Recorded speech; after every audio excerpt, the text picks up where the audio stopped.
আসসালামু আলাইকুম ওয়া রাহমাতুল্লাহ নাহমাদুহু ওয়া নুসাল্লি আলা রাসূলিহিল কারীম আম্মা বা'দ। আজকের এই দর্সে আমরা জানব যে তাওসিকের কিছু শব্দ যেগুলো নির্দিষ্ট কিছু ইমামের তাদের নিজস্ব পরিভাষা অনুযায়ী তারা রাবীদেরকে তাওসিক করেন, সেই শব্দ সম্পর্কে আমরা জানব, সেই আলফাজ সম্পর্কে আমরা জানব। আল মুস্তালাহাতুল খাসাতু বিবাদিল আইম্মাতি ফিত তাওসিক বিল আলফাজ। মুস্তালাহে খাসা অর্থাৎ নির্দিষ্ট কিছু পরিভাষা কতক ইমামের তাওসিকের ক্ষেত্রে শব্দের মাধ্যমে। এক নম্বর, ক্বালা ইবনু সালাহ রাহিমাহুল্লাহ, তিনি বলেন, যা আন আবি জাফর আহমদ ইবনে সিনান ক্বাল, যে আবি জাফর আহমদ ইবনে সিনান থেকে এসেছে, তিনি বলেন, কান আব্দুর রহমান ইবনে মাহদি রুব্বামা জারা যিকরু হাদিসির রাজুলি ফীহি দুআফুন, যে যখন আব্দুর রহমান ইবনে মাহদি তার নিকট কোনো রাবির আলোচনা হতো যার মধ্যে দুআফ রয়েছে, যার মধ্যে দুর্বলতা রয়েছে, ওহুয়া রাজুলুন সাদুকুন, সে একজন সাদুক পর্যায়ের রাবি, ফায়াকুলু, তিনি তার ক্ষেত্রে তিনি বলতেন রাজুলুন সালিহুল হাদিস, অর্থাৎ সাদুক পর্যায়ের রাবিকে তিনি বলতেন রাজুলুন সালিহুল হাদিস।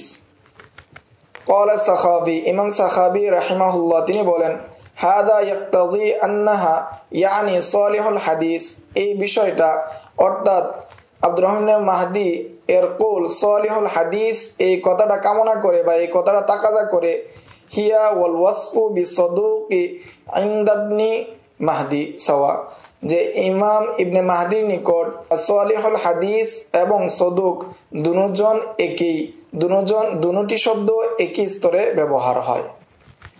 অর্থাৎ অন্য ইমাম যখন কোন রাবি সম্পর্কে সদুক বলেন আর আব্দুর রহমান ইবনে মাহদি কোন রাবি সম্পর্কে সালিহুল হাদিস বলেন, রাজুলুন সালিহুল হাদিস বলেন, এ দ্বারা উদ্দেশ্য একই হয়ে থাকে। 2 নম্বর উদাহরণ, অর্থাৎ বিশেষ পরিভাষা, ইমামদের তাআদিলের ক্ষেত্রে বিশেষ পরিভাষার 2 নম্বর উদাহরণ হলো, ক্বালা ইবনু মাইন, ইমাম ইবনে মাইন বলেন, ইযা কুলতু লাইসা বিহি বাসুন ফাহুয়া সিকা, আমি যখন কোন রাবি সম্পর্কে বলবো লাইসা বিহি বাসুন, এর দ্বারা উদ্দেশ্য হলো সিকা, লাকিন লা ইয়ালজামু মিন যালিকা তাসাউল লফজাইনে, কিন্তু এর দ্বারা আবশ্যক হয় না দুটি শব্দ সমান হয়ে যাওয়া। ফাকাদ ক্বালা আল-ইরাকি, ইমাম ইরাকি বলেন, লাম ইয়াকুল ইবনু মাইন ইন্না কওলি লাইসা বিহি বাসুন কা কওলি সিকাতুন, ইমাম ইরাকি বলেন, ইবনে মাইন তো তিনি বলেছেন লাইসা বিহি বাসুন দ্বারা উদ্দেশ্য সিকা, তবে তিনি একথা বলেননি যে আমার কৌল লাইসা বিহি বাসুন এবং আমার কৌল সিকা দুটি একই, অর্থাৎ লাইসা বিহি বাসুন শব্দটি আলফাজটি সেটি সিকার যে স্তর রয়েছে সেই স্তরের বরাবর, এটা তিনি বলেননি।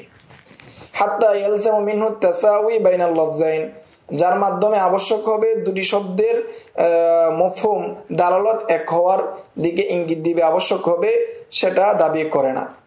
ইন্নামা ক্বালা, তিনি বলেছেন, ইন্নামান ক্বালা ফি হাদা ফাহুয়া সিকাতুন, নিশ্চয় তিনি বলেছেন যে ব্যক্তি তার বিষয়ে বলেছে হাদা ফাহুয়া সিকাতুন, যে ব্যক্তির বিষয়ে তিনি বলেছেন যে তিনি সিকা, তখন এর ক্ষেত্রে ধরে নেওয়া হবে ওয়ালি সিকাতি মারাতিব, যে সিকার ক্ষেত্রে অনেকগুলো স্তর রয়েছে। ফাত্তাবিরু আনহু বিকাউলিহিম আস-সিকা, ফলে যখন কোন রাবি সম্পর্কে তাদের কৌল সিকা আরফা মিনাত তা'বির আনহু বিআন্নাহু লা বা'সা বিহি, তখন যে রাবি সম্পর্কে বলা হয়েছে লা বা'সা বিহি তার স্তর থেকে যে রাবি সম্পর্কে সিকা বলা হয়েছে তার স্তর উন্নীত হবে, তার স্তর উঁচু হবে। ওয়া ইনিশতারাকা ফি মুতলাকিস সিকাতি, যদি উভয়জন মুতলাক সিকার স্তরে সমান হয়ে থাকেন, তারপরেও লা বা'সা বিহি এবং সিকাতুন দুই শব্দের মধ্যে ব্যবধান থাকবে। ওয়া নাযীরু যালিকা মা ওয়ারাদা আন আব্দুর রহমান ইবনে ইব্রাহিম দুহাইম হাইসু সাআলাহু আবু যুরআ আদ-দিমাশকি, এর উদাহরণ হলো যে বিষয়টি এসেছে আব্দুর রহমান ইবনে ইব্রাহিম থেকে, তিনি তাকে প্রশ্ন করেছিল আবু যুরআ আদ-দিমাশকি, মা তাকুলু ফি আলী ইবনে হাওশাব, যে আব্দুর রহমান ইবনে ইব্রাহিমকে জিজ্ঞাসা করেছিলেন আবু যুরআ আদ-দিমাশকি, যে তিনি জিজ্ঞাসা করেছিলেন মা তাকুলু ফি আলী ইবনে হাওশাব আল ফাজারি, যে আপনি আলী ইবনে হাওশাব আল ফাজারি সম্পর্কে আপনি কি বলেন। এর প্রেক্ষিতে আব্দুর রহমান ইবনে ইব্রাহিম তিনি বললেন লা বা'সা বিহি। ক্বালা আবু যুরআ ফাকুলতু ওয়া লিমা লা তাকুলু সিকাতুন। এরপর আবু যুরআ বললেন, আপনি কেন তার বিষয়ে সাকা বললেন না? ওয়ালা তা'লামু ইল্লা খায়রান, আপনি তার বিষয়ে কল্যাণই জানেন, মন্দ সম্পর্কে কিছু জানেন না, তারপরে আপনি কেন তার সম্পর্কে সাকা বললেন না? ক্বালা ক্বাদ কুলতু লাকা ইন্নাহু সিকাতুন, আমি তোমাকে তার বিষয়ে সাকাই বলেছি, অর্থাৎ লা বা'সা বিহি দ্বারা আমি সাকাই উদ্দেশ্য নিয়েছি। 3 নম্বর উদাহরণ, ক্বাল আল মাক্কি ইবনে আবদান, যে মাক্কি ইবনে আবদান তিনি বলেন সাআলতু মুসলিম ইবনে হাজ্জাজ আন আবিল আজহার, যে আমি মুসলিম ইবনে হাজ্জাজ কে জিজ্ঞাসা করলাম আবুল আজহার সম্পর্কে, যে আহমদ ইবনে আজহার সম্পর্কে আমি কি জিজ্ঞাসা করেছিলাম। ফাকালা, এর প্রেক্ষিতে তিনি বলেন যে আক্তুবু আনহু, ইমাম মুসলিম বললেন যে আমি তার থেকে লিখি। ক্বাল আল হাকিম, এর প্রেক্ষিতে ইমাম হাকিম বললেন হাদা রাসমু মুসলিমিন ফিস সিকাত, যে ইমাম মুসলিম কোন রাবিকে যখন সাকা হিসেবে তাইন করেন, সাকা হিসেবে গণ্য করেন, তখন তিনি আক্তুবু আনহু এই শব্দ দ্বারা ব্যক্ত করেন। এটা হলো ইমাম মুসলিমের নিজস্ব পরিভাষা, এর মাধ্যমে তিনি ইমামকে বা কোন রাবিকে তাওসিক করে থাকেন।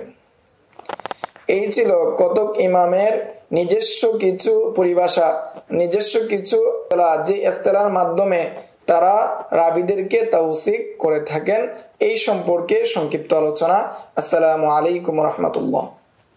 يؤتي الحكمة من يشاء ومن يؤت الحكمة فقد أوتي خيرا كثيرا وما يذكر إلا أولو الألباب.